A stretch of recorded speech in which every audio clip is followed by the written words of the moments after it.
Xbox On. Welcome to Xbox On, a podcast with one host about one console, Xbox. I'm said host Jesse DeRosa, and on today's episode, we'll be talking about the latest Xbox news for the week of March 20th, 2025, including Xbox could be getting in on a possible restructuring of Ubisoft. Microsoft Copilot is officially coming to Xbox consoles. Starfield seems to be coming to PlayStation 5 sooner rather than later, and more.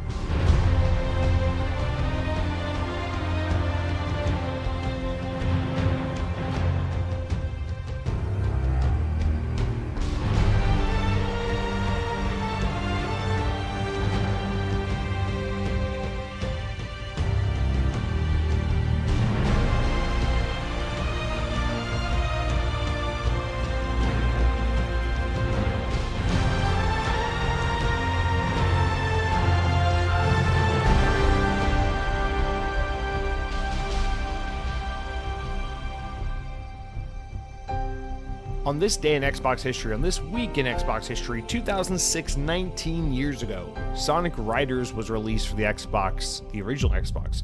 Now, Sonic Riders, the original Sonic Riders was a great, possibly stolen idea, but that game is not very good. I like the later Sonic Riders more.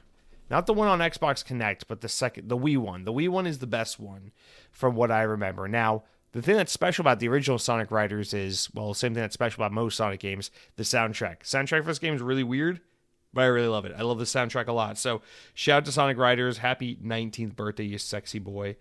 Speaking of birthdays, let's talk about our notable game releases of the week. You guys, we got a couple. This is probably one of the bigger weeks so far in the year where we got not one, not two, but three notable games, and we'll start in order from what I deem arbitrarily so as least important to most important. But first up here, 33 Immortals is now officially available as an Xbox Play Anywhere title. It's available for Series S, X, and PC. Now, this is a game preview title, but Xbox has been heavily marketing, not heavily, but they were pretty prominently marketing this game, especially when it was first announced. So it's that 33-player co-op battle, whatever, raid game.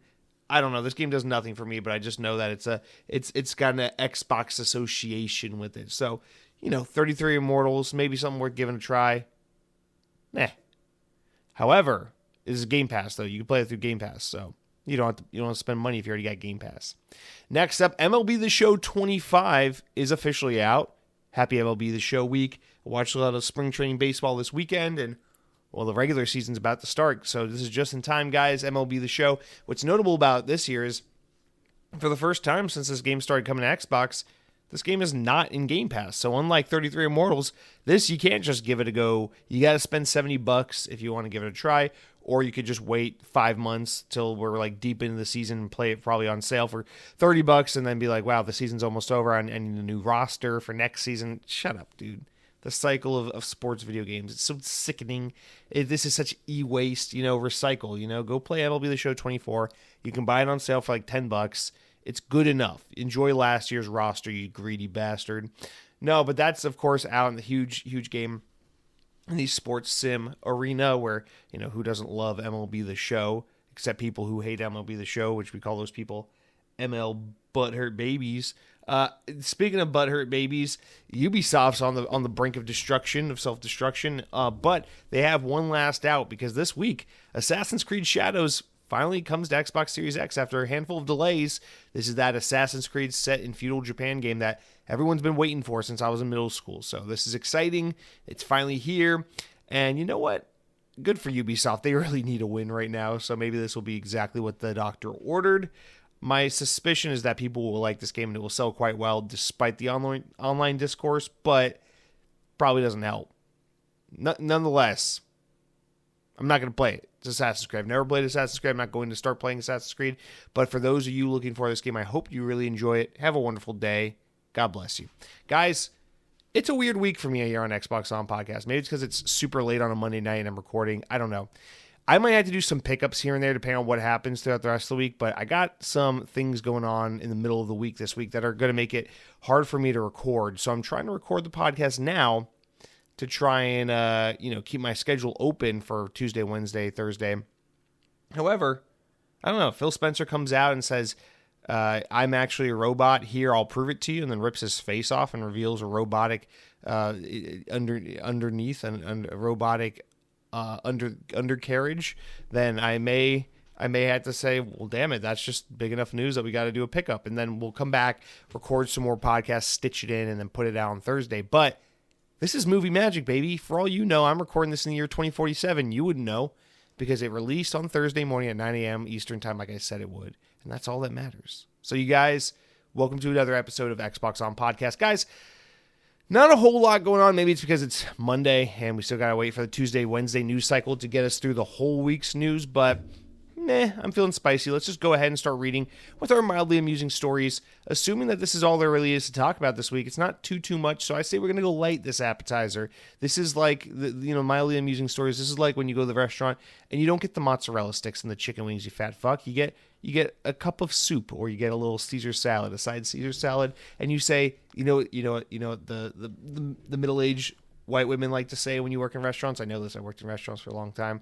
They like to go, dressing on the side, please. They love not having the dressing on the side. If you get like a super like uppity entitled Karen chick, oh man, they love to do the whole, not just dressing on the side. They like to do croutons on the side, no almonds, extra cabbage, that on the side, lettuce on the side, split the spinach and the leafy greens. We can't have the fucking romaine and the spinach touching, for Christ's sake, And then you put it all out. You bring out your 47 plates to get them their $17 house salad. And what do? They throw all the dressing on top and mix it all together anyway, like the fucking cooks would have done in the kitchen had she just ordered it regular. But you know why she does it? It's performative. It's to make the people around her look like she's conscious about what she's eating and the portion control and the quantity of the dressing going on her salad. She wants you to think she cares, but she doesn't care. She's going to eat all the dressing anyway.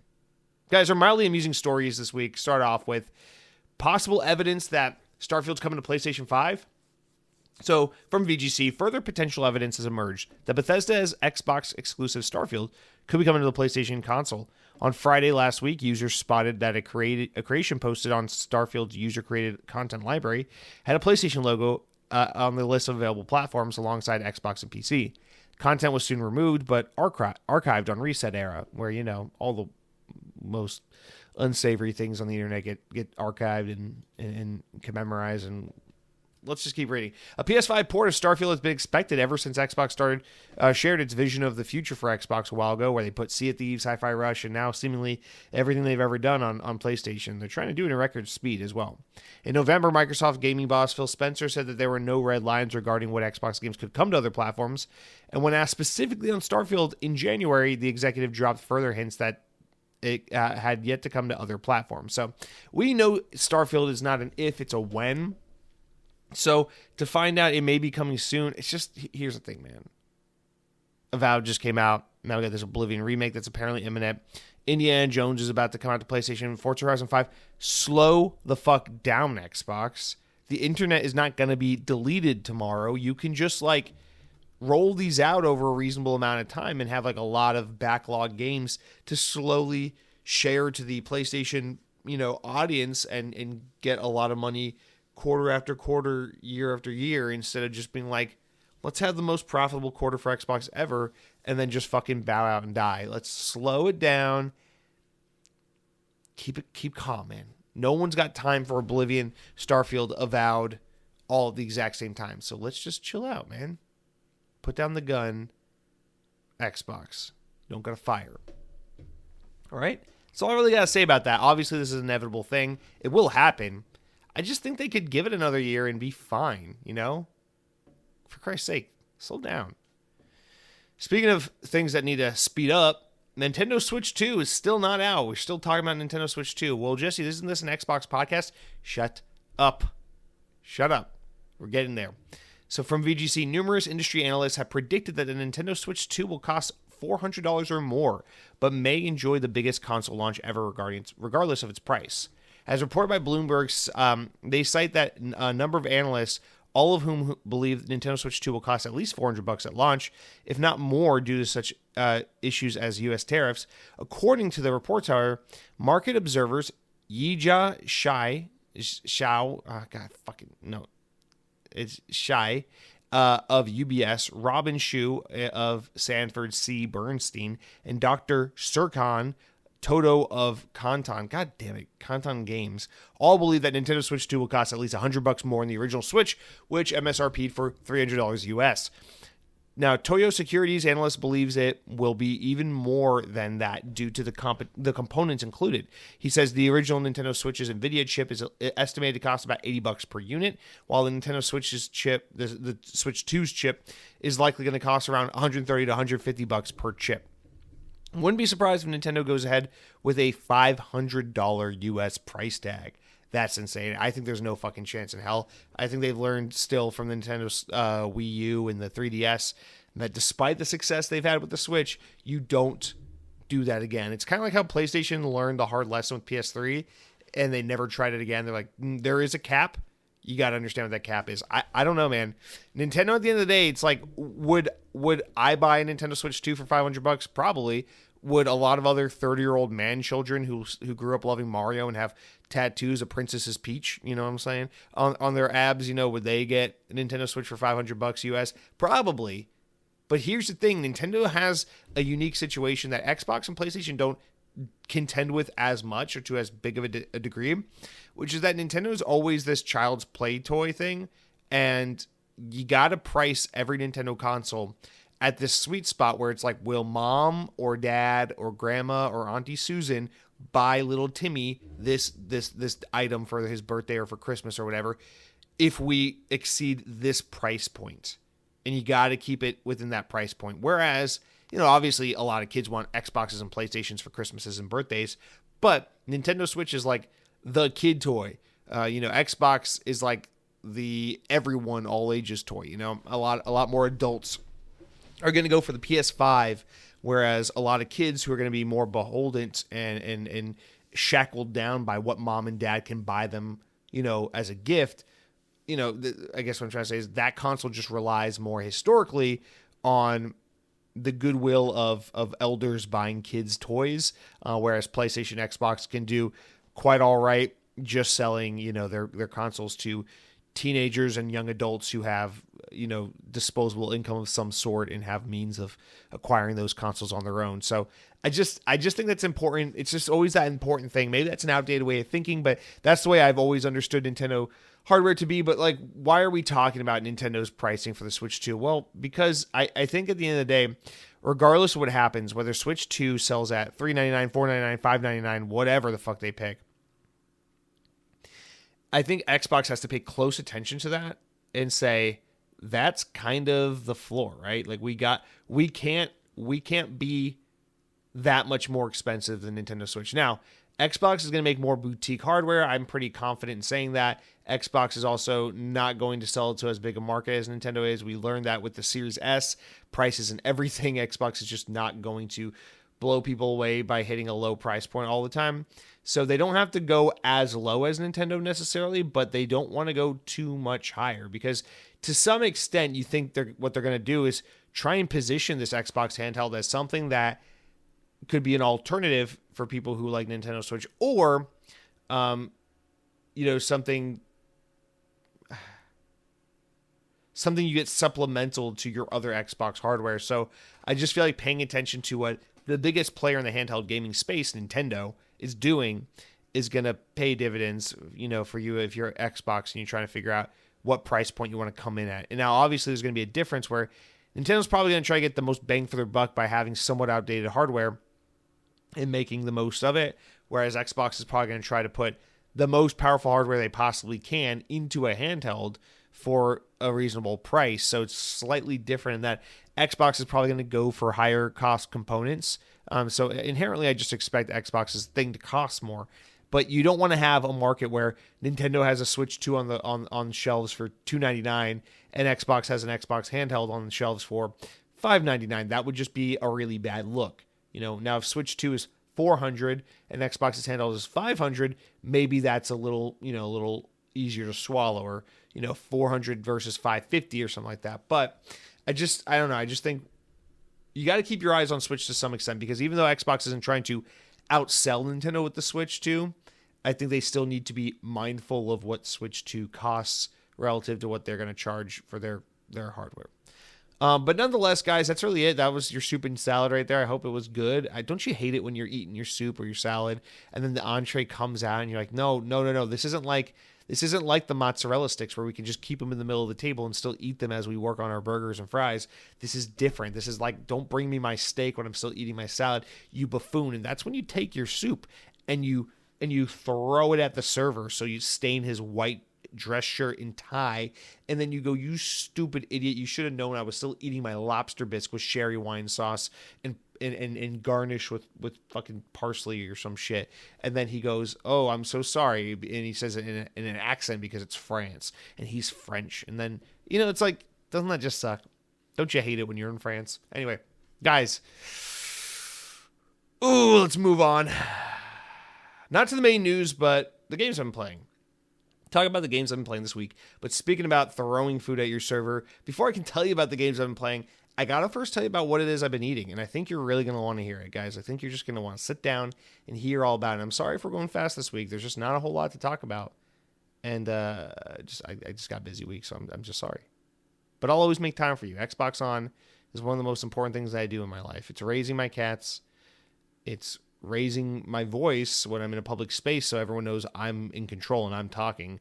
And it's also raising all of you up by providing you with mental malnourishment in the form of this podcast. So, guys, speaking of being malnourished, before I can tell you about what I've been playing, I gotta tell you about what I've been eating, and I'm so darn excited because just yesterday on Sunday afternoon, I was down the road at Target, and I was picking up some tissues. I had to get some contact solution. I had to get some bottled water. It's just some supplies here and there, some average, everyday household items, nothing fancy. But what I remembered is right across the street from this Target that I'm at, I know they've been building a Potbelly sandwich shop for months.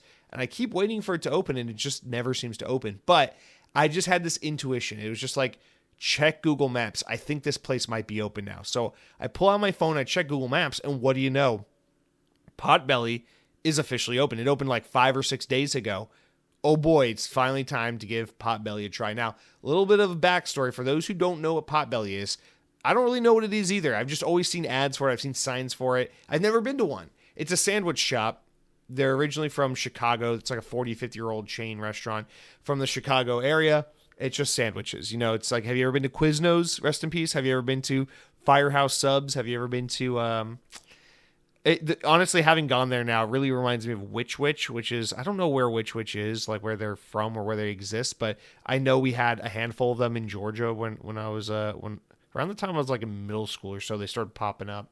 But anyway, if you ever been to a restaurant like a Which or a Firehouse Subs or Quiznos, think something to that effect, okay? It's just a sandwich shop. They got salads, they got soups, they got milkshakes as well.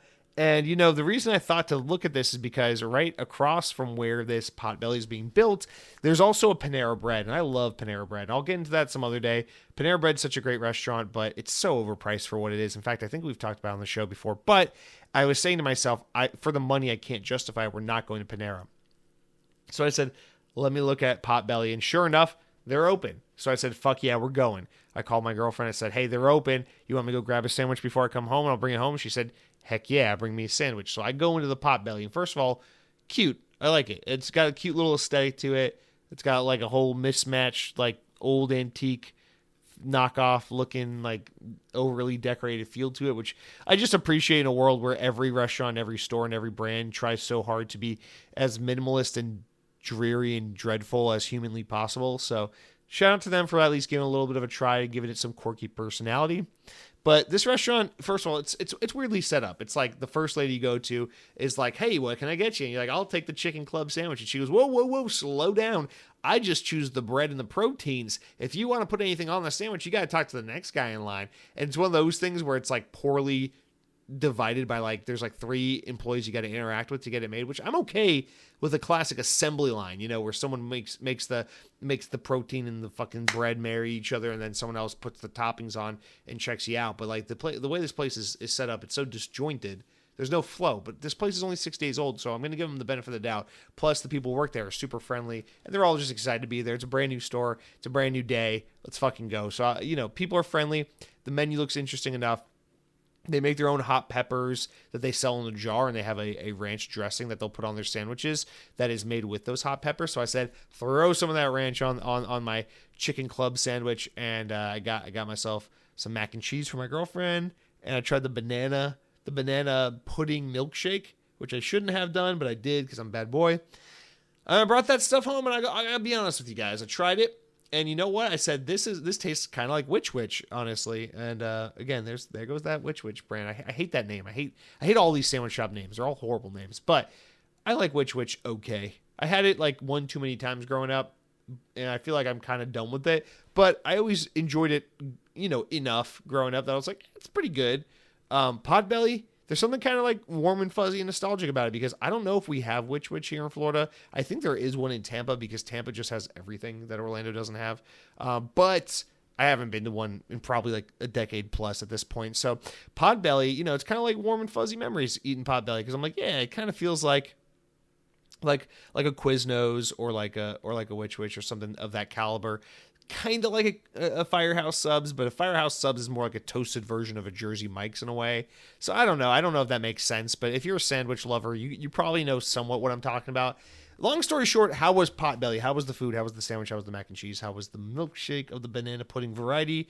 I thought everything was totally fine. I liked it. It wasn't like mind-blowing. It wasn't like this is my new favorite spot. I'm going to come here again and again and again. But it was good. It was good for the price. I got like the biggest size sandwich I could get, $10. I got my girlfriend like the half sandwich, half mac and cheese combo, like $10. I was like, okay, $20 all in for dinner. Kind of unheard of from a fast casual restaurant these days. I'll take it. Now we ended up at $26 because my stupid ass went for that banana pudding milkshake. That was just okay. Very artificial banana tasting, but it was good. It was fine. It was a one and done. But I would definitely go back. Considering this place is like a 5-minute drive from my house, I would go back. I would say, for the price, for the convenience, for the location, it's good enough that I would come here a couple times a year. So shout out to Potbelly. You're pretty good. But then when I was at home eating it, I realized, what this really reminds me of is Earl of Sandwich. And I don't know where else they have Earl of Sandwich, but I know there's the one at Walt Disney World, and I know there's the one at Disneyland. And I'm sure there's probably one in like Vegas or somewhere else. But this is Planet Hollywood's little sandwich shop. And, if you're, Disney people know that Earl of Sandwich, not a Disney restaurant, it's just only at Disney. Fucking awesome. It's like the only affordable restaurant on all of Walt Disney World property.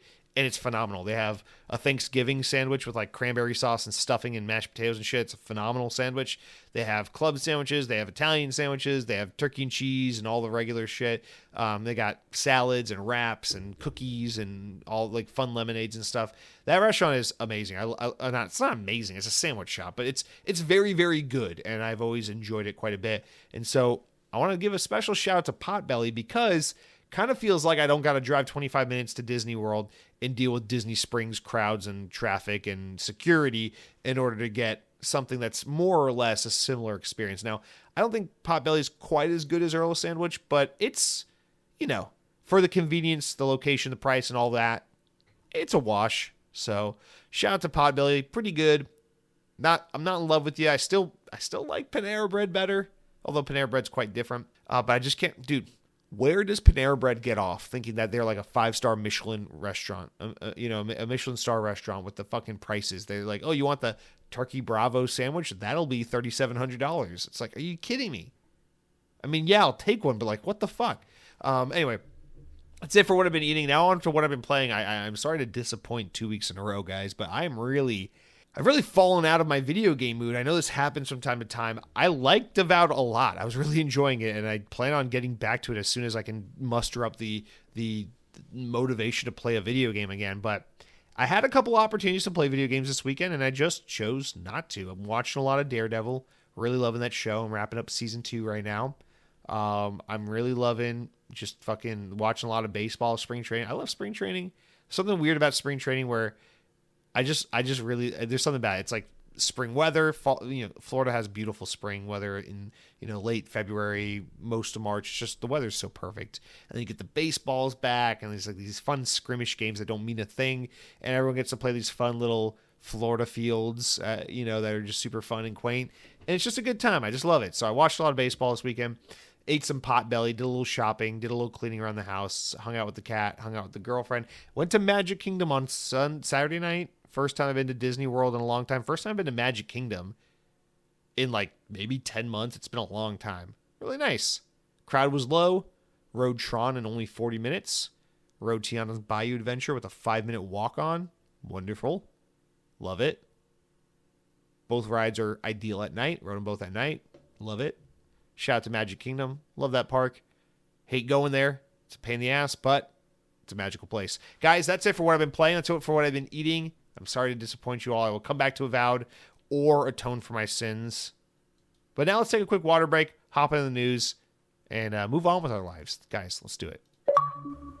All right, guys, we are back, and what a water break it's been. It's now Wednesday. It was a 2-day water break, and it was a good one. Peed a lot, drank a lot, feel very hydrated. And now we're back with the news, you guys. Ubisoft, Tencent, Microsoft, Splinter Cell on Xbox. Let's get into it. From VGC, Ubisoft is said to be looking for investors in a new gaming group that would house some of its biggest IP. According to a new report, Chinese giant Tencent is said to be one of the potential backers for the new venture, which would control franchises like Ubisoft's staple Assassin's Creed. Now, Bloomberg has claimed that the company has asked for bids to be made as soon as by the end of this month, citing sources familiar with the deal. Ubisoft didn't comment when approached, but referred to Bloomberg in its latest earnings. Last month, Bloomberg first reported that on a potential new entity, which would see the French giant focus more on core IP like Assassin's Creed, the Guillemot family currently owns 14% of Ubisoft shares, while Tencent owns roughly 10%. Almost, not far off from the same amount. Last October, Bloomberg reported that Tencent and the Guillemot family had been speaking with advisors to explore new ways of stabilizing the company, following that year in which the market value more than halved. Those discussions were said to have included the possibility of pair teaming up with Ubisoft Private, although talks were said to be at an early stage at the time. A Reuters report published later in December then claimed that Ubisoft shareholders were considering how to restructure a possible buyout of the company, with reducing the Guillemot family control. Now, Ubisoft's next tentpole release, Assassin's Creed Shadows, which is actually out as the time you're listening to this, is here just in the nick of time to hopefully ease some of the financial woes that the company's been taking on as of late. So let's get into it. So the report lately has been that Tencent is going to kind of like pick apart certain IP, and that there are other companies that may also be involved in doing a similar thing. And one of the companies that keeps coming up in this rumor is Microsoft. And my cat's coming in. She opened the door. Hey, welcome in. Make yourself comfortable. But one of the reports was that Microsoft is one of those companies, and that would kind of make sense because even when the Activision shit was going on, Phil and the team were saying that we're not done here. Activision is not the end. We're not necessarily jumping on new opportunities right now, but we are always looking. We are always keeping our eyes open for the next acquisition that would make sense for our brands. And as we know from leaked internal documents, the things that make sense for their brand, the acquisitions that they deem to make sense, are just companies that are willing to sell to Xbox. So it would seem very within the realm of possibility to see maybe a situation where if Ubisoft were to do like some kind of THQ fire sale of all their IP and fold the company, that maybe a Tencent could build some new Ubisoft spin-off, some kind of THQ Nordic version of Ubisoft that includes an IP here and IP there, but then they could sell a few of their IP, or maybe one to like a Microsoft, and maybe sell one to, I don't know, who would be an interested buyer, like an EA or someone else. Anything could happen, but my mind immediately went to this thinking, well, we know something's happening with Ubisoft and Tencent behind the scenes. Whether that evolves, whether that turns into something down the road, we'll find out soon enough. But this idea of like having a fire sale on their IP, it seems kind of interesting because the conversation until late had been that one about Ubisoft kind of forming a new company that's more focused on, it sheds a lot of the bad weight and the staff and the brand issues that they've been facing, and then takes with it like the important stuff like a Rainbow Six Siege and Far Cry and that kind of stuff, and moves forward as a new, more nimble, more agile, new, like from the ground up kind of company. And that's how we've been talking about Ubisoft lately, but, in conjunction with some kind of like Tencent based company. But imagine if they were to sell off some IP, they might say, whoever the highest bidder is, come to us, pitch the idea of what IP you want, what idea you have for it, and then how much you're willing to pay. And immediately what comes to mind for me is Splinter Cell, because Splinter Cell is a very popular Ubisoft IP that Ubisoft refuses to work with, that has a huge history on Xbox. I mean, that franchise was ostensibly like an Xbox aligned franchise for the first 3 entries of that IP's life. It would just, we're looking at a Microsoft that is willing to go back and fund and make a Ninja Gaiden 4 happen. And it's like, what's something else they could do that would be in the similar vein? And it's like, well, yeah, get a Splinter Cell game going. It's like, how would Microsoft do such a thing? It's like, you could go to Ubisoft, you could say, we want Splinter Cell, here's what we want to do with it, here's how much we're willing to pay. They got deep pockets, we know that.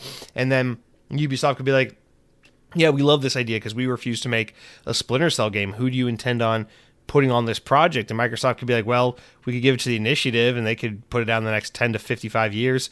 And then Ubisoft would be like, perfect, that's amazing. We love Splinter Cell. We love making money on Splinter Cell, and we really love not releasing games. So if you guys pay us to have access to the Splinter Cell IP and then give it to a company that has a track record of never actually putting out games, that would be, in our opinion, the most perfect way to handle this property, this IP. So I think that's a match made in heaven right there. But silliness aside, I do think that would be an easy move. They could probably get in at a low price with how things are going. Now, that being said, as of the time we're recording this, it looks like that new Assassin's Creed game is reviewing quite well and being well received. So my guess is that game's probably going to be a smash hit, and that it's going to be just in a nick of time. It's just what Xbox needs, or Ubisoft needs, just what the doctor ordered. So I think things are going to be on the up and up for Ubisoft almost immediately thanks to this new Assassin's Creed game. That's my intuition, but it takes more than a single game to set the course back in the direction, put you back on the right track. So it's gonna, they're gonna need to have hit after hit in order to get back to a good place.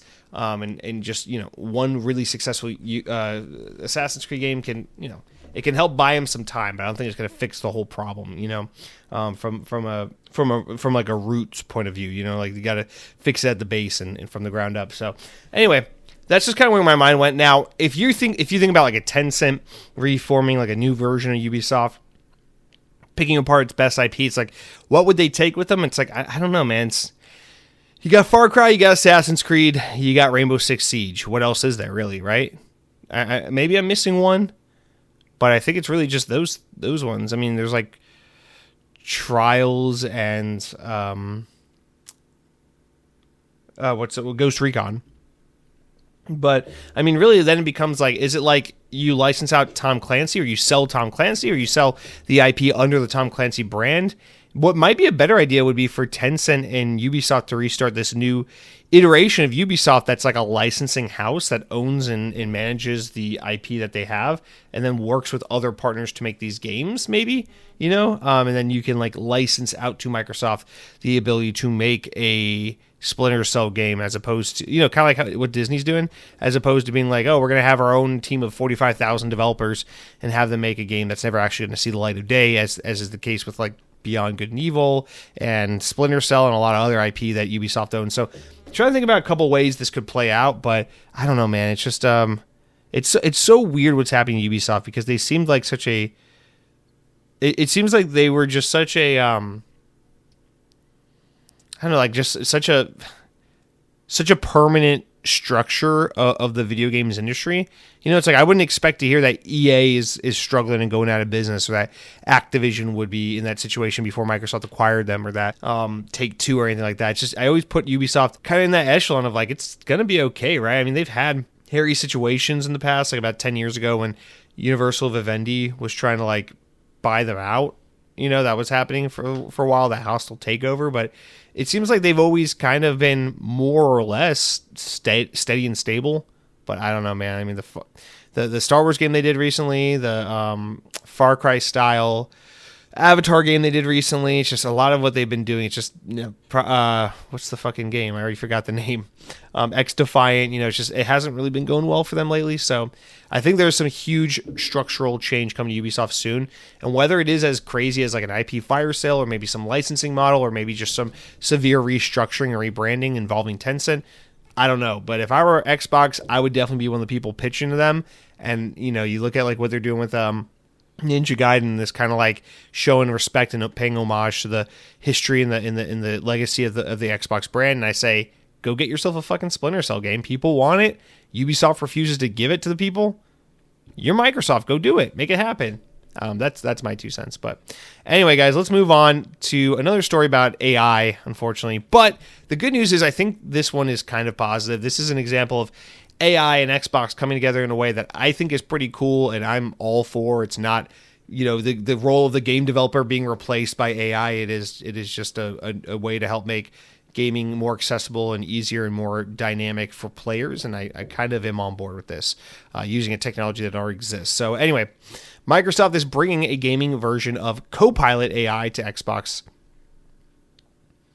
Copilot for gaming is described as an AI-driven sidekick, which is designed to be your personalized gaming companion, according to Xbox. Players will be able to use the services to go on their favorite games faster, get coaching to improve their skills, and connect with their friends. During the latest episode of the Xbox podcast, an early prototype of Copilot for gaming was demonstrated, including an in-game assistance feature which lets players ask for help when they're still in the game. In the example shown on the Xbox podcast, a Minecraft player picked up some wood and then entered a text prompt saying, "Okay, I've got some wood. What can I do with that?"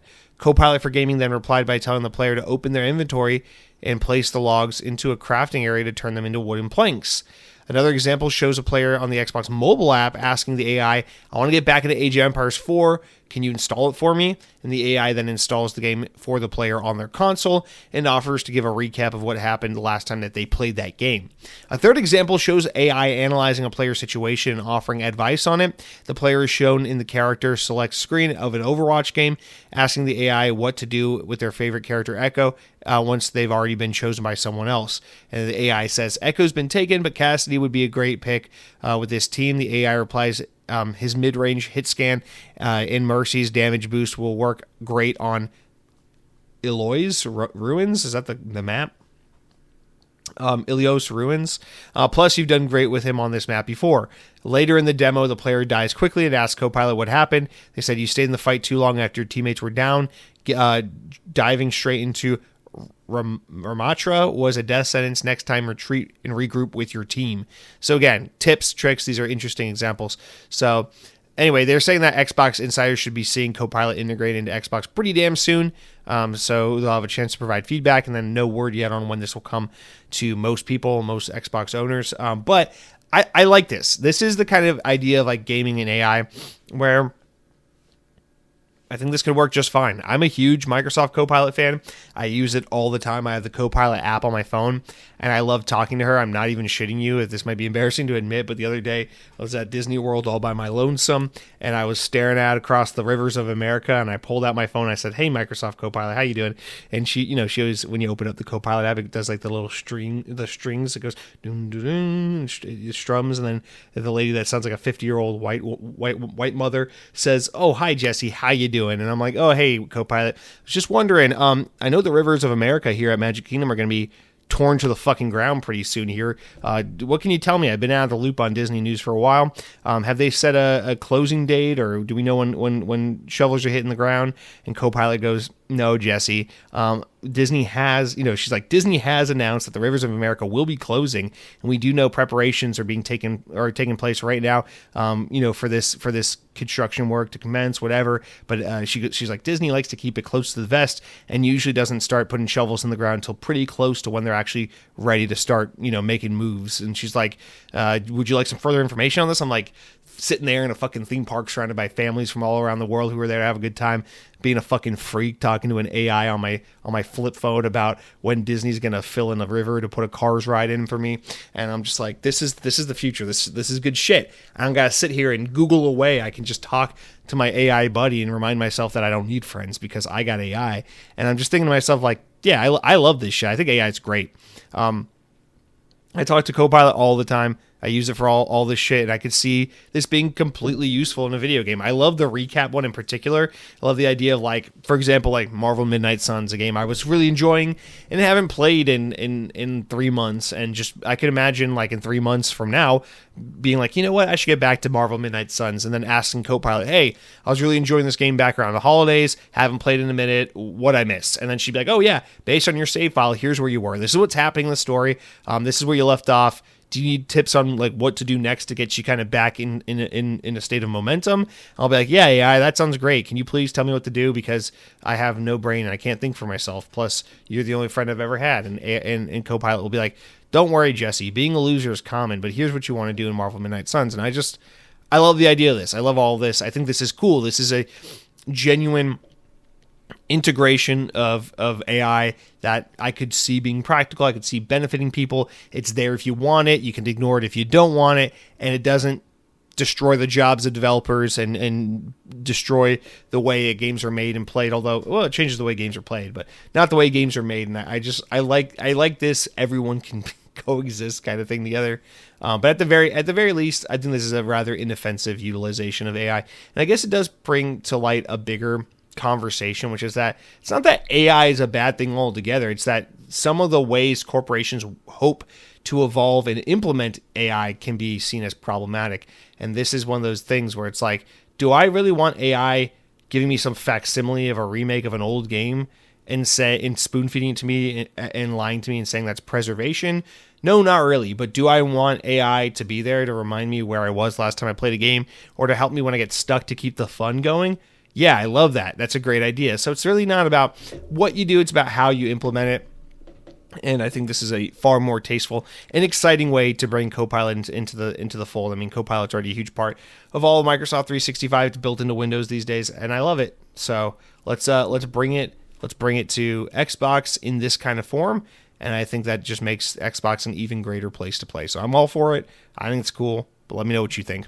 And then lastly, guys, we got some Game Pass updates as our wrap up for the week. So couple really notable games coming to the platform, the service, as we start to round out March, and then a couple games, of course, leaving as well. So let's get into that.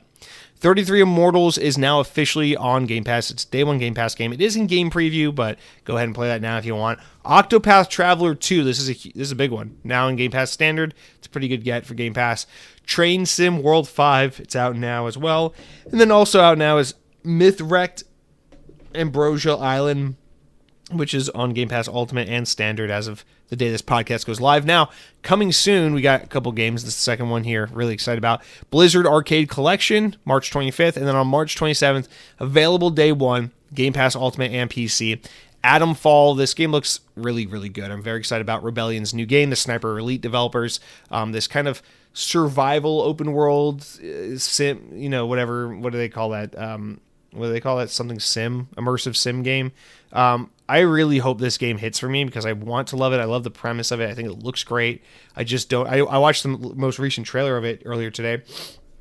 Still think the game looks great. I wonder if it's going to play out in a way that ends up resonating with me as I sit here trying to make my way through Avowed, as I continuously get distracted by my best friend Microsoft Copilot and watching seasons of Daredevil on Disney Plus. We'll see. But Atomfall looks phenomenal, and I'm really excited for people to get to play it and for Rebellion to hopefully get to make waves with a brand new IP that will hopefully do great things for them. And then leaving Game Pass on March 31st, the following games, a lot of really good ones too. MLB The Show 24, Little Gator Game, Hot Wheels Unleashed 2, Open Roads, Yakuza 0, the best Yakuza Kiwami and Kiwami 2, and Yakuza Like a Dragon. So we just lost a bunch of Yakuza games last time Game Pass got shit, and now we're about to lose a whole lot more. And then the Lamplighters League and Monster Hunter Rise. So that's like a shit ton of really good games on Game Pass. So definitely give those a go before they're gone forever on March 31st. But guys, that's going to do it for all of our big news. Now let's start to wind things down with the important enough news, sort of important enough to make the podcast, but not important enough to more of their own individual discussions. So let's just get to that. From Pure Xbox, we got, after launching in Steam Early Access, I'm really excited about this one, Towerborn from Xbox Game Studios has finally gotten a console release date. The upcoming title from Banner Saga studio Stoic launches on Xbox consoles on April 29th, so just like a little over a month. So, dude, April is a busy fucking month for Xbox. Despite this long wait since the Steam Early Access release, Towerborn still won't be finished when it comes out next month. The game will debut as an Xbox Game Preview in the Xbox Game Preview program, meaning that's still in Early Access at this stage. But, oh my God, the game looks great. I can't wait to try it. Next up, Xbox Adaptive Joystick, that was announced months ago, is now being sold exclusively in the Microsoft Store for $30 US. It's been revealed to be a real thing you can go buy. Originally announced, back in August, the Xbox Adaptive Joystick is a controller similar in shape to a Wii Nunchuck and is aimed at players with limited mobility. The controller can be used as a one-hand controller and features an analog stick, 4 face buttons, 2 trigger buttons, and can be customized and remapped with other Xbox accessories, and multiple control profiles can be created. Looks pretty cool. Again, always a big win when there's more accessibility, more options for players who need different ways to input and interact. So you can talk to AI, you can use a Wii remote, you can use the Xbox Adaptive Controller, you can use the regular Xbox controller, you can do whatever you want on Xbox. You just can't convince your friends to buy an Xbox because, let's be honest, Xbox is dying. But that's okay. We still love it. Next up, VGC relays that Star Wars strategy game from studio Bit Reactor and Jedi Survivor Respawn will be revealed next month. On Saturday, April 19th, the pair will appear on stage at Star Wars Celebration Tokyo, Japan, where they will offer a first look at the new Star Wars turn-based tactics game. So we've had that teased for a while. It will finally get a proper reveal, so that'll be cool. And then the third game in the Warhammer 40k Space Marine series is officially in development. The news comes from Warhammer 40k Space Marine 3 being in the works. This was published by Focus Entertainment and developer Saber Interactive in a joint statement. The announcement was light on the detail, with Focus stating that, for now, our focus remains on delivering the best possible content for Space Marine 2 players. According to both companies, Space Marine 3 promises even more immersive experience, staying true to the Warhammer 40k universe with intense, brutal, and spectacular gameplay. And finally, Power Wash Simulator 2 is officially coming to PlayStation, Xbox, and PC this year from developer Future Lab. The game will once again see players cleaning buildings with power washing tools and will be released later in the year, though no specific date has been announced. A version of the game for Nintendo's platform is also missing from the announcement, so it'll probably be a Switch 2 game. But Power Wash Simulator 2 will include a whole new campaign. Guys, that's it for all of our news this week.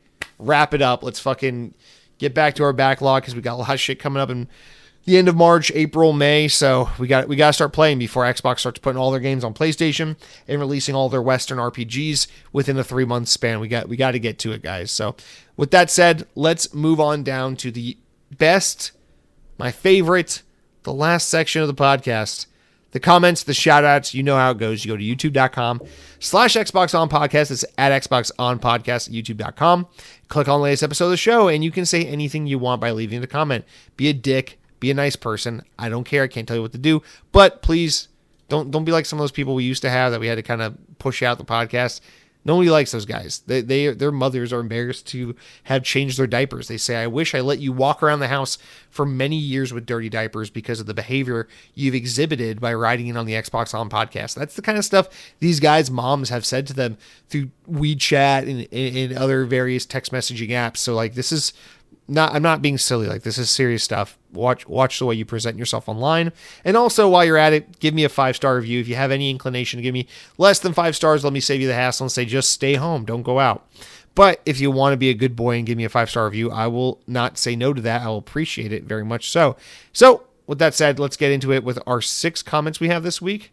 Got a couple write-ins right before I hit record, so it worked out. We had 4, now we have 6. Let's start out with our first comment here, which comes from Happy Mario 64, and he says, "Hey Jesse, too many games, so little time. With GTA 6 and new Nintendo Switch 2, probably with a new Mario 3D game, this is going to be my gaming fix for a year. I need new gloves for controllers. I drive all over the UK. Look forward to listening to your podcast on Friday. And it gets me in the mood for a weekend of gaming. Food-wise, I'm eating logs. Lots of eggs, not logs. Lots of eggs for protein. Stay strong, buddy."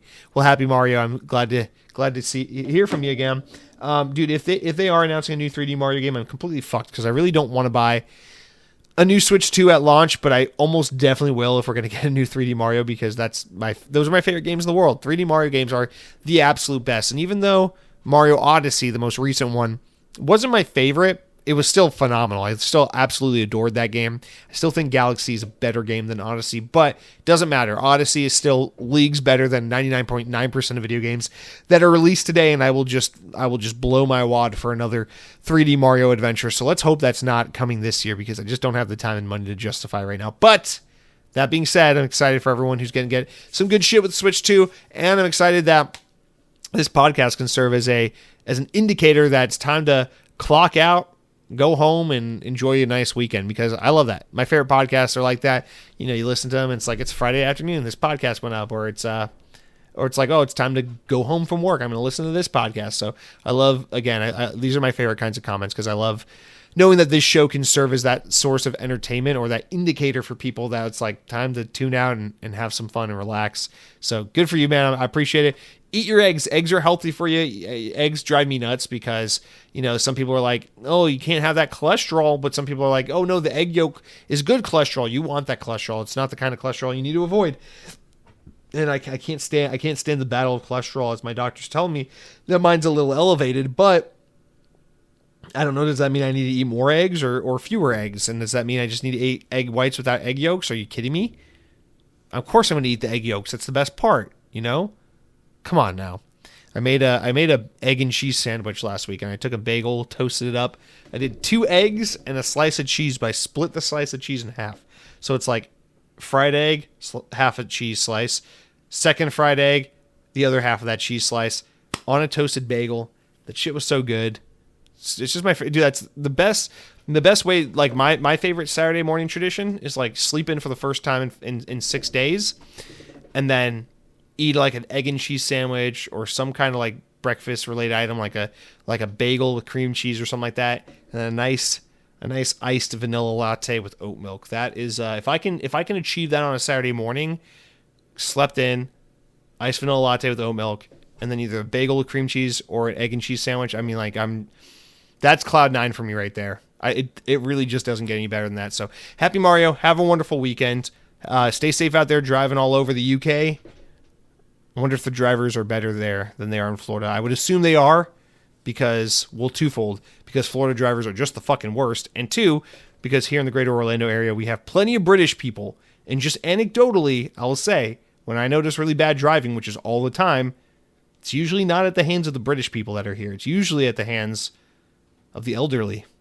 I'm looking at you, New York, New Jersey, I'm looking at you guys. Let's see your fucking license plates. You stupid license plates. Why the hell is your license plate yellow? What a stupid color for a license plate. Oh, God, I hate you. Anyway, guys, let's move on. The woker Captain James, Dead Captain James, writes in and says, follow up from last week. We're going to get into some Monster Hunter talk real quick. Follow up from last week. While I'm still playing and enjoying Monster Hunter Wilds, it is kind of disappointing me. Monster Hunter is my favorite franchise of all time, and the game feels off compared to past entries. Monster Hunter has so much charm and personality. This one doesn't seem to have the same amount of charm. It definitely seems too easy, which is a complaint I normally wouldn't make. But in this game, monsters feel far less intimidating compared to the new moves that hunters have. I can bully monsters now instead of the other way around. And then Arctic Chief writes in and says, I'm loving Monster Hunter Wilds. As a series veteran, I do think it's much easier than games of the past, but I think it's also much more welcoming to newcomers. I thought the idea of a handheld Xbox wasn't going to become a real thing, but if/when it does, sign me up. P.S. Happy Assassin's Creed Shadow launch day. Yes, happy Assassin's Creed day to all of you guys. I know there's a lot of excited Assassin's Creed fans out there, so happy for you. I hope you guys love that game. Yeah, so this is a couple of you guys are right now, because Way of the Lao wrote in about it, Arctic Chief, Dead Captain James. It seems like that is kind of the overarching criticism of the game. And I understand it, not to speak for you guys or to fill in the blanks here in any way, but I get the idea that it's like, hey, if they're going to make the game more accessible for new players, that's nothing but a great thing. No one's here to gatekeep this franchise from anyone. We want people to be able to discover and enjoy it and get a similar level of thrill and enjoyment out of this series the way that we all have. But it's a really hard line to toe, because you don't want to do it at the expense of ostracizing your long-term fan base that knows and expects the series to be this grueling, challenging, fun, hard but fair kind of experience that Monster Hunter's always been. And I know what you guys are talking about, because I was a huge fan of particularly the 3DS Monster Hunter games. And I know that experience of like getting your ass whooped. And it's all about like, I need a better game plan. I need to be better with my resources. I need to be better with my weapons.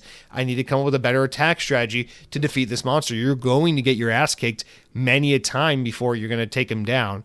And it sounds like this game tries to make that a little easier, maybe makes you feel a little more powerful from the start with some new abilities or some new tuning, in an effort to help new players get that dopamine hit of like, hey, I'm doing well. Again, it's like everything in gaming is determined nowadays behind player telemetry. So, a lot of people played Monster Hunter Worlds a few years back, and I'm sure Capcom looked at the data and said, hey, we had a lot of people buy this game and then fall off pretty easily, pretty early on in the game, due to kind of getting their asses handed to them. And if we can find a way to make it more accessible to that player base, we might be able to retain a larger portion of our player base for a longer period of time, thus selling more copies of the game, thus getting more players to play the game for a longer period of time, thus having a larger player base to sell microtransactions and DLC to down the road. And I mean, that's how these decisions are made.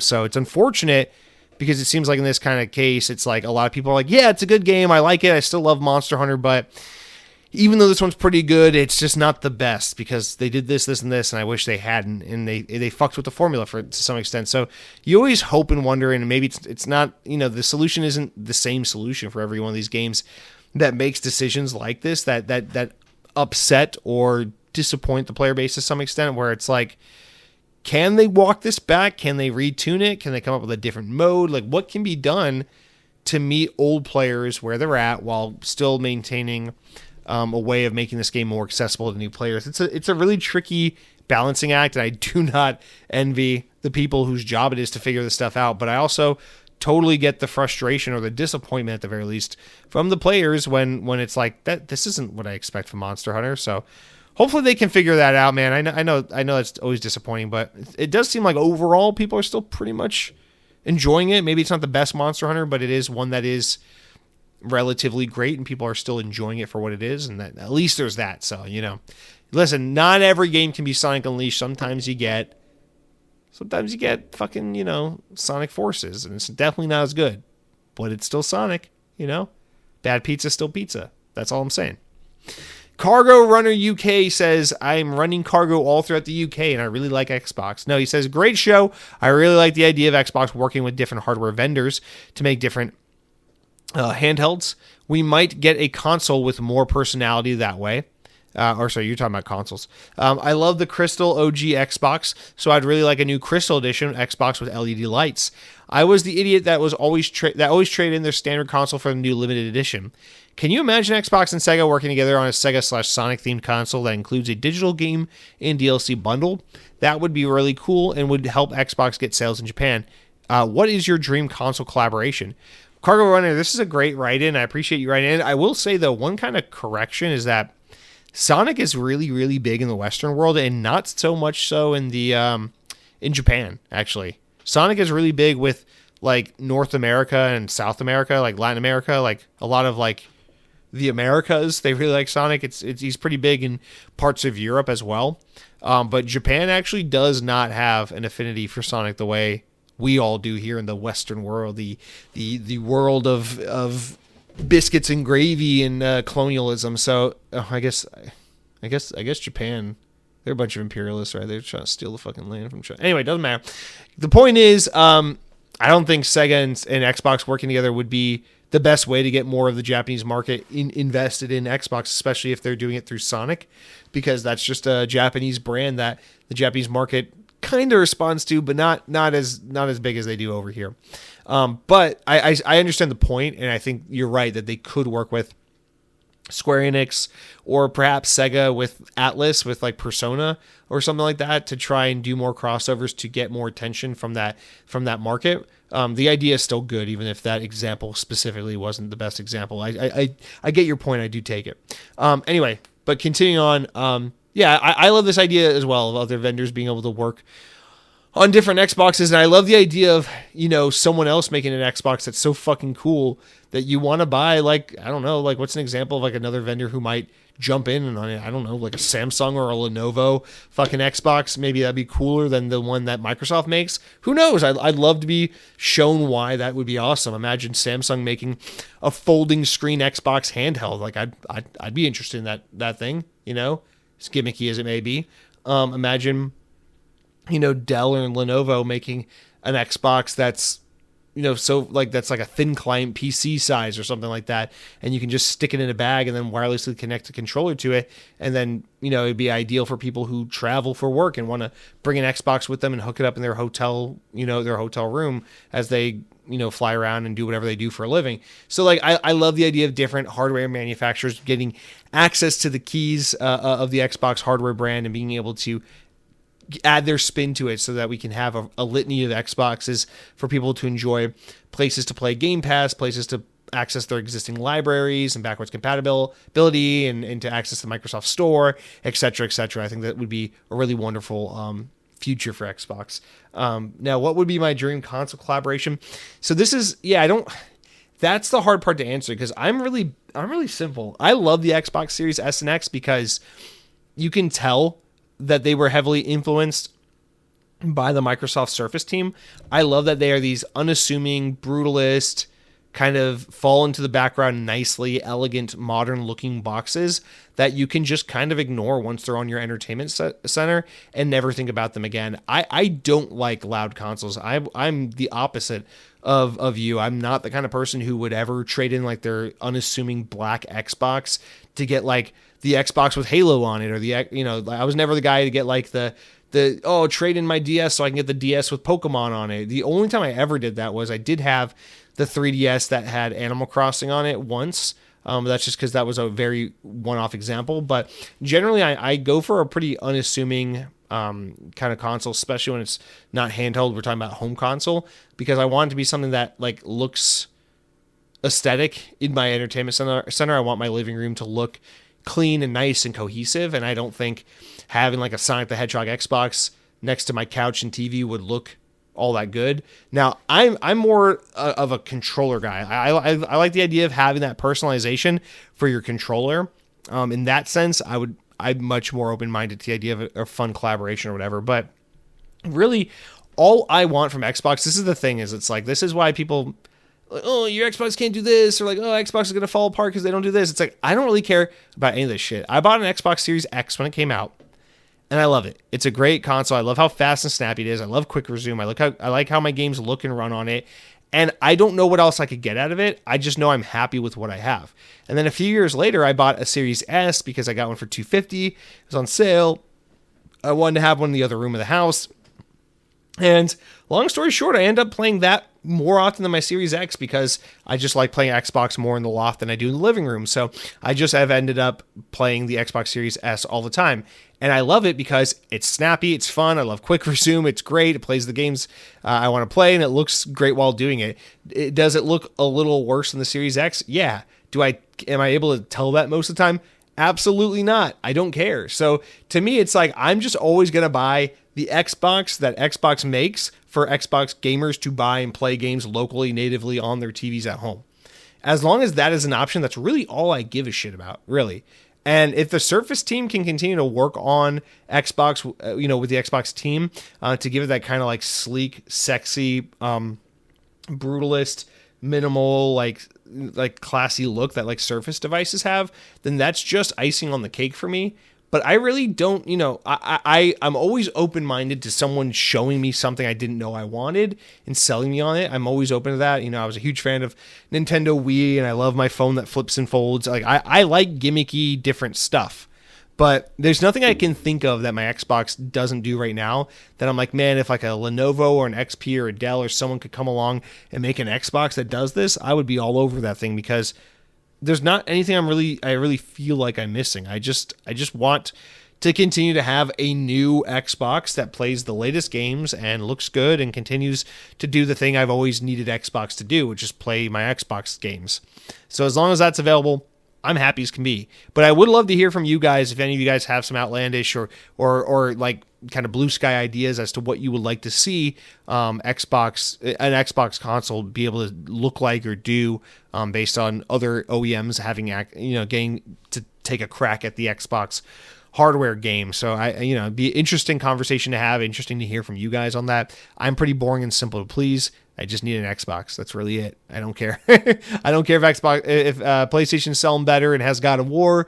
I don't care if the Lenovo one can show you a picture of the inside of your belly button. I just want a thing that's a successor to my Xbox Series X in a few years so that I can keep playing Xbox for many more years to come. That's really the long and short of it.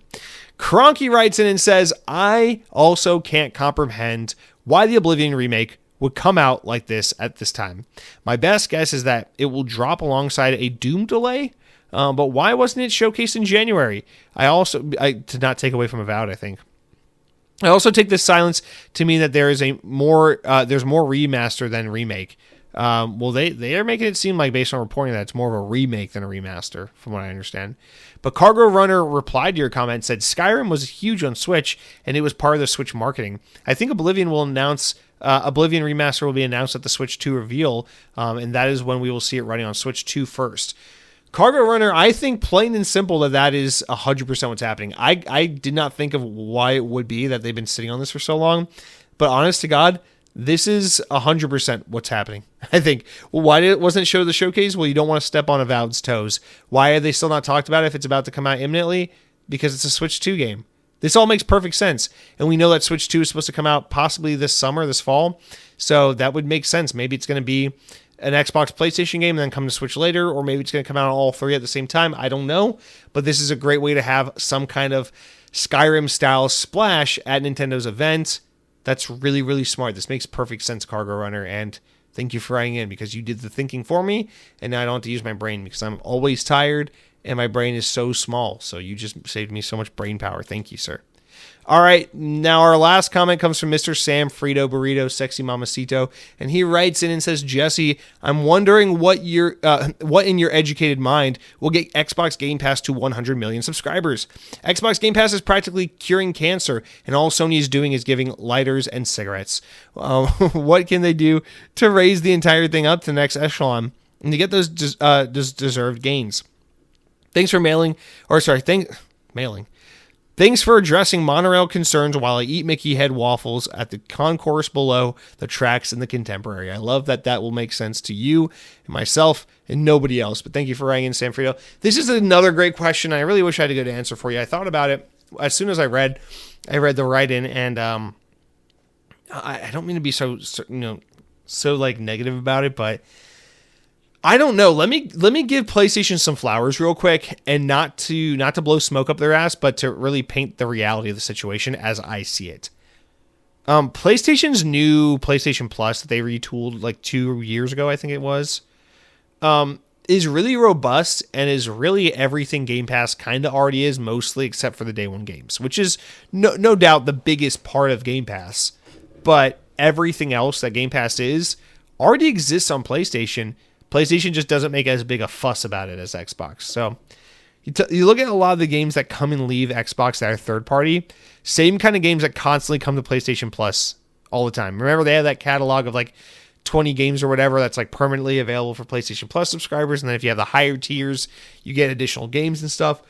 We're always seeing a lot of games that have been on Game Pass come to that service. We're talking about like Yakuza games.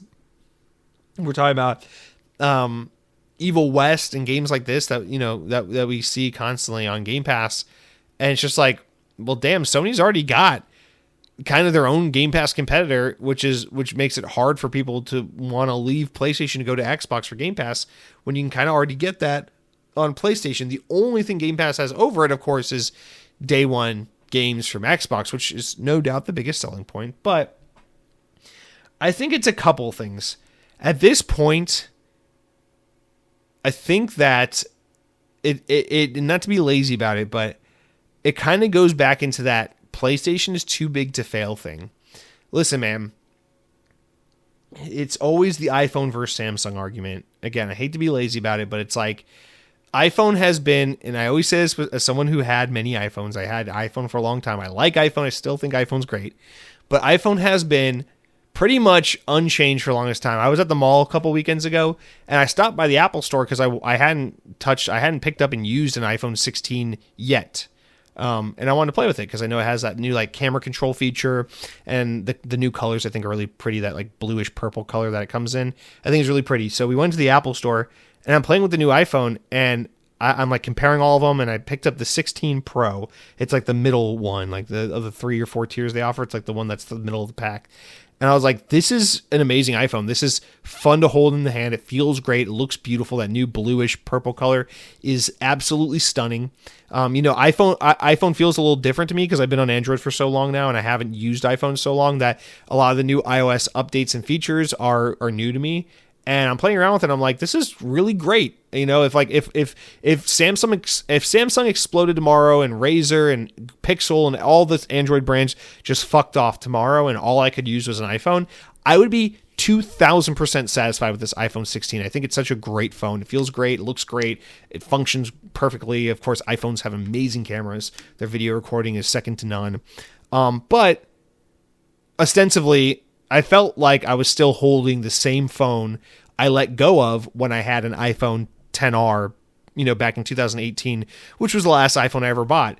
And that felt more or less the same as the iPhone 6 Pro I had back in 2014 that I bought and used for years. And that felt like just a bigger phablet tablet version of the iPhone 5 I had before that I bought in 2012, and so on and so forth, which is just to say, it's like, I personally feel like iPhone has refined. They've changed things. They've retooled things. They moved things around, then moved them back, whatever.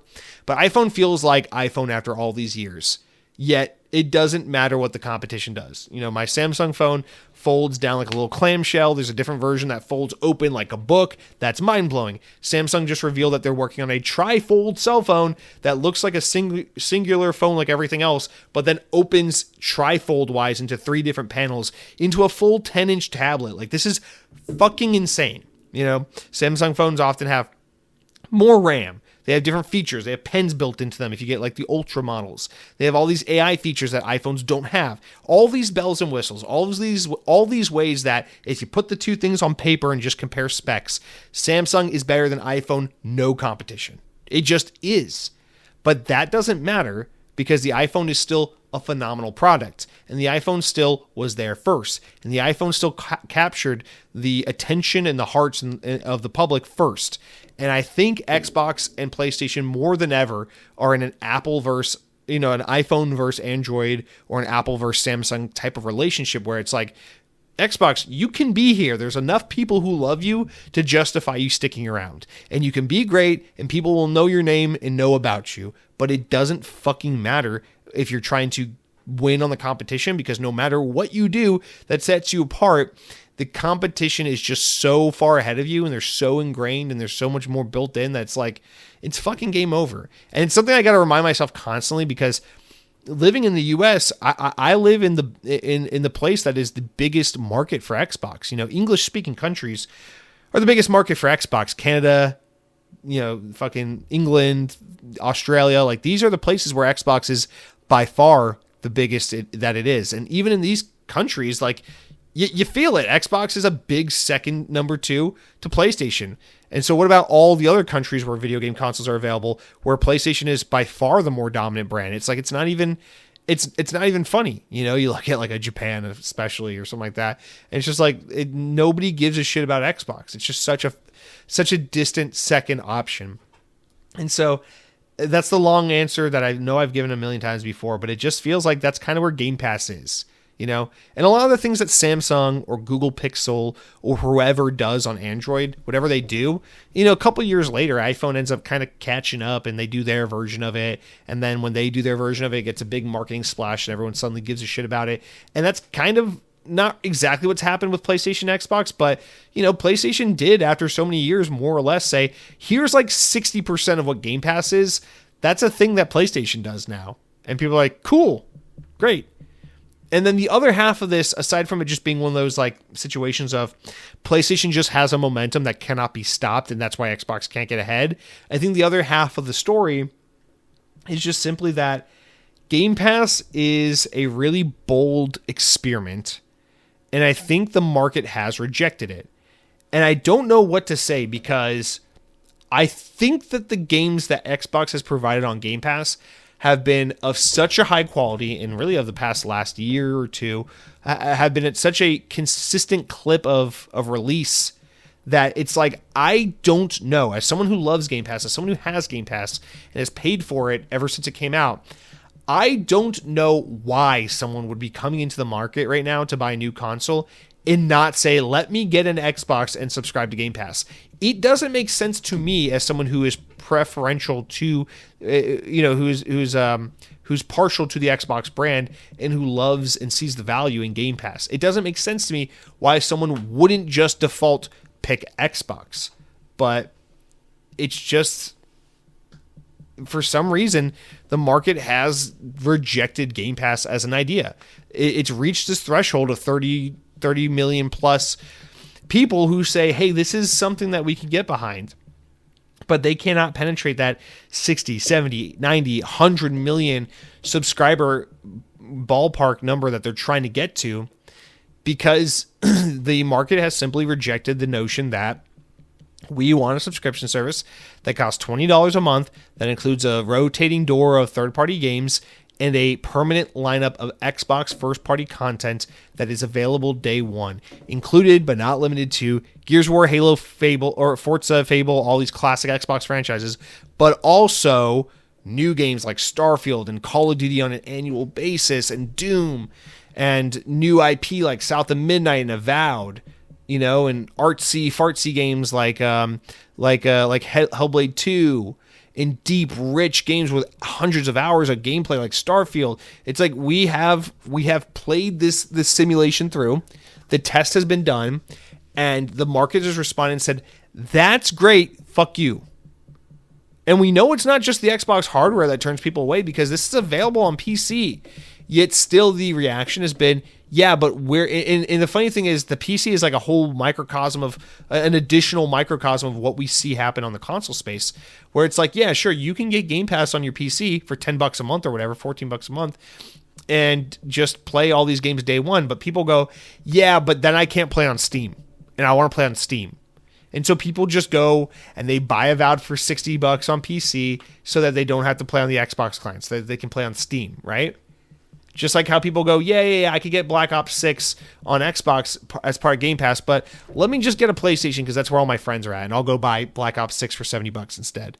And we see it happen time and time again. So I personally think that Xbox Game Pass is an amazing idea. It's a huge risk, and the market has spoken and said, no, we don't want this. I really, truly believe that's where we're at. Now, do I think there is still a market for this smaller secondary subscription service where it's like you pay us, I don't know, $10 a month or whatever, and you get access to this rotating backlog of older titles? I think there's huge demand for that, and I think there's a lot of reason to keep something like that around. But the Netflix for gaming model that Game Pass has been all these years, I think is a failed experiment. And I don't know if it's because it took Xbox so many years to really get the momentum going, or if it's because people are so ingrained in PlayStation, or if it's because the games just weren't right. Although I do feel like we kind of had definitive proof now that it was not about the games, because you look at Game Pass the past year plus, and the rollout has been phenomenal. It's just the market has decided we don't want this, because the way people consume video games is different from the way they consume TV. Like, I can binge 3 seasons of Daredevil in a month and be like, yeah, my subscription to Disney Plus is totally justified, right? But some people don't feel that way about games. They go, well, I'm going to buy Avowed and I'm going to play it for the next 2 months, and that's going to be my game. I don't need to pay $20 and then also play all these other games I don't have time for, because Avowed is the game I'm here to play. I don't know. I don't see the logic in it, why people wouldn't see the value in hanging on to Game Pass, because then South of Midnight and Doom and all these other games you haven't tried, and all these third-party games and indie games that might be worth a check, might be worth checking out. I don't know. But the market has spoken and said, we don't see the value, and PlayStation is just running away with it. So I personally think Game Pass is somewhat of a failed experiment. And Microsoft's not going to let it go. I think they're just going to let this thing fucking stick around for a couple more years at the very least. But personally, I know this is a controversial take. I am still not opposed to a reality where Game Pass goes away entirely and Xbox tries to go back to what they were during the Xbox One years, where it is the typical, like, game comes out, you buy the game full price, you add it to your library, whatever. I'm okay with doing that. I know a lot of Xbox fans aren't, but, you know, it's like if it came to that, I'd be fine transitioning back to the way things used to be. I'm not so attached to Game Pass that I need that to be the only way I consume games for the rest of my life. But as long as it's here, I'll take advantage of it. I just think a lot of people have made the decision that they'd rather buy their games a la carte. They don't think the savings are worth it, or that they'll spend the time, with all these variety of games to justify remaining subscribed. Or I think a lot of people will say, let me check out Avowed. I'll subscribe for a month, play the shit out of that, unsubscribe, and then come back if there's another game I want to play. Maybe when Call of Duty comes out in October, November. And Xbox is trying to be combating that for a while now by saying, well, let's always have a big game every month or so to try and give people a reason to stay subscribed. But it doesn't work like that, because while Netflix can give you 3 or 4 or 5 new shows every month and say, hopefully at least one of these shows works for you, Xbox can only give you like one high profile game every month. And if that game doesn't do it for you, like if Claire Expedition 33 or whatever, Claire Obscure Expedition 33 isn't your cup of tea, that's a great excuse to fuck off from Game Pass for a month or two until Doom comes out. And then that is your cup of tea. And then you can fuck off again until Call of Duty comes out. So games come out at a slower clip and they're a bigger investment than TV shows. And I think that alone kind of gives players this easy out to come in and out as they see fit, or to just justify buying the game a la carte and saying, I don't want to do anything with a subscription service. There's enough of those already. Let me just get in on this game and bite the bullet. And then when another game comes out that I absolutely need to play, I'll go get that game too. So hope that answers your question. I don't mean to be so down on it. I really just think this experiment has played out long enough that we should know by now. And this is what I've observed. That's really all. But regardless, it all comes down to, like, I'm happy on Xbox. I just want to keep playing games on my Xbox, unlocking achievements, playing with that controller, playing in that ecosystem. I'm happy. If Game Pass stays, if Game Pass goes, if they open up Xbox hardware and let other OEMs make their own iteration of the hardware, that's all fine with me. I just want to keep, doing my Xbox thing as I've been able to do these past 20 plus years. So guys, that's going to do it for all of our comments this week. You guys, thank you for writing in. Thank you, Happy Mario, Dead Captain James, Arctic Chief, Cargo Runner, Cronky, and Sam Frito. Appreciate you all. Hope you have a wonderful week, and I hope all of you listening have a wonderful weekend, everything. Be good, be safe, play your video games, eat your fucking potbelly sandwiches, and let me know what you think about them. But until next week, be good, be kind, and power your dreams. Thank you all.